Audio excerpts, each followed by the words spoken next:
কি বলবো মাসুম ভাইয়ের কথা আপনারা দেখতেই পাচ্ছেন সে কতটা বিজি, কারণ এই গুলশান জায়গার মতো এই মতো স্থানে সে অনেক আইটেমের চা বিক্রি করে।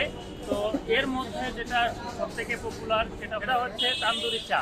আর এই তান্দুরি চা আপনারা দেখতেই পাচ্ছেন এখানে সবসময় ভিড় থাকে, সবসময় অর্ডার থাকে, যার কারণে এই যে আমি একটু বললাম যে 20টা চা দেওয়ার জন্য সে কিন্তু দিতে পারছে না। কারণ হচ্ছে একটাই যে এখানে সবসময় অর্ডার থাকে, কারণ এই চা হচ্ছে গুলশানের মধ্যে খুবই বিখ্যাত একটি চা। আর আপনারা সবাই এই চা খেতে আসবেন, আর আমাদের যে হাতের চা খেলে অবশ্যই বুঝতে পারবেন যে আসলে এটা কেমন, কি দুর্দান্ত বানায়। ঠিক আছে, আপনারা সবাই চলে আসবেন।